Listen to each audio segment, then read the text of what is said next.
Good morning, welcome back homesteaders, welcome back to the channel. Arizona Unplugged. Turkey says hello.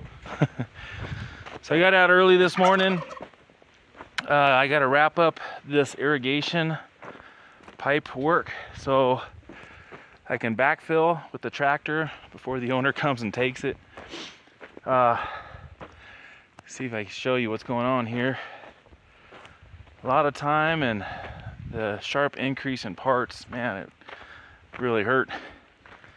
So I changed it up a little bit. Now I still need to straighten these out, make them a straight row.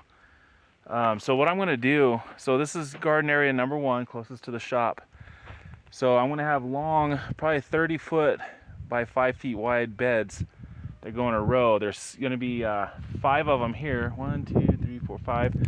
5 beds here, long beds, go all the way to, you probably can't see, about 30 feet. So about 30 feet, 40 feet from these pipes, horizontally like this, 5 of them. And then here on garden bed number 2, see if you can see it here. Oh, I'm a terrible camera guy. So I've got 1, 2, 3, I've got 6 water lines here. That's gonna have 30 foot beds, the same as garden area number 1. So 6 parallel boxes going this way. And I've got a lot of space right here, so I put another water line for 1 vertical box here. It's probably going to be about 30 or 40 feet long, 5 feet wide. So less boxes, but much larger than what I think most people do. And some of these boxes may not be built. I may choose to do some in-ground planting. But nonetheless, I have water lines in each area. So these water lines that I'm putting in for the gardens are going to be filtered and purified gray water. And these lines behind me here, this is where all the animal pens are going to go. Sheep, goats, and pigs, 3 of them. They're 16 feet wide and about 40 feet long. So about 500 square feet per animal. So it's plenty of space. But anyways, these 4 lines here that you see in this trench, these are actually coming off of my water power room right there. So for the animals aren't going to be drinking purified gray water. They're going to be drinking filtered rainwater, just as they do right now. All the dogs, all the birds, they're all watered from filtered rainwater. So nice clean stuff for the animals, and then treated gray water for the plants and trees. So that's how I've designed this. And this is a fluid project, guys. It's kind of changing as it goes. And I'm glad, because right now, while I have the tractor and everything's open and accessible, I have the ability to change. If I see something different I want to do, I do it. So this water line here, you can see behind me, this is also gray water. This is going to merely be for wetting down our compost piles. This is our compost area. So we'll have a freeze-proof hose bib here, the kind with the big handle on the top. So that'll be there. I also ran, I know you can't see it, but for the birds, I also ran filtered rainwater from the water power room over to the bird area. So they'll have filtered rainwater as well. So as you can see, no, I'm not using PVC, even though I almost kind of wish I would have, because of the cost difference between PVC and PEX A. This is PEX A, by the way. And you know it's PEX A because it says so right on the sticker. This is from Home Depot. I just got a 100-foot roll yesterday. I had ran out, and this is what I have left, so perfect amount. The 100-foot roll of PEX A white was I think $39, something like that. It's gone up a little bit.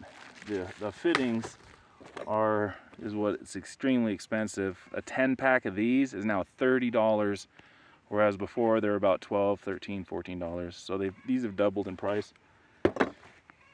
And it appears I am, of course, 1 3/4 plug short to finish this. All the stub ups coming up all are plugged, so dirt and bugs and whatnot don't get in there while I'm doing all this work.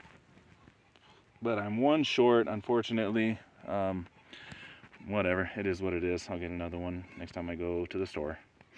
Actually, a package of them. I need to restock my stuff. But yeah, so PEX. If you're not familiar with PEX, it's a great product. They've been using PEX in radiant heat flooring for 50 years. It's really good product. Unlike the polybutylene made by a company called Quest, that's the gray stuff. If you guys know what I'm talking about, if you've had it in your house, you know what I'm talking about. They had a class action lawsuit quite a bit ago in the 80s, or after the 80s, when all their pipe that everybody's been installing started getting pinhole leaks. That is a different chemical makeup than this stuff. This stuff is much better. This is tried and true, proven stuff. I've done so many houses piped with PEX. I've never had an issue, never had a leak. This stuff will expand and contract more in cold and hot temperatures than copper will. Copper will split before this. This will stretch a little bit. And it's, at the end of the day, way cheaper than copper.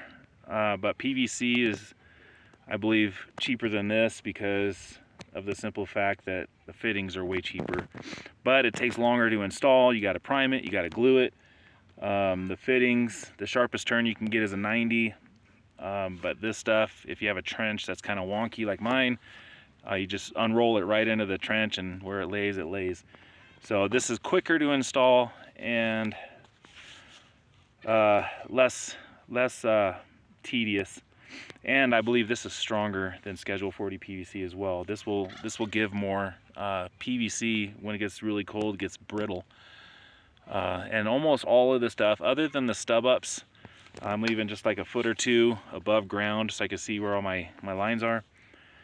Other than the stub ups, everything's buried, direct burial. In California, you used to not be able to direct bury this under slab or under a roof. So you had to sleeve it. It's always good to sleeve it anyways, but now the code has changed. You can direct bury this under concrete, under slab, and come right up into walls, saving a lot of money in copper and quicker, easier repairs than copper as well.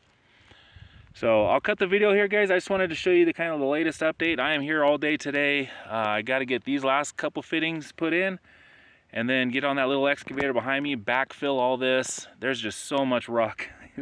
I had all this looking real nice. The kids came out here and raked it. It looked beautiful, pristine, and I destroyed it.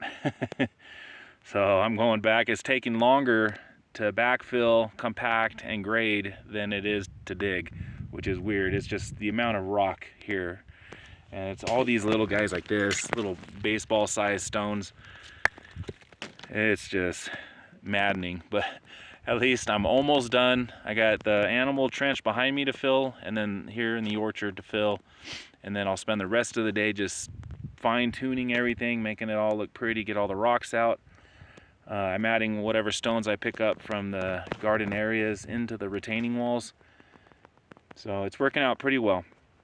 So there you go, that's the latest update.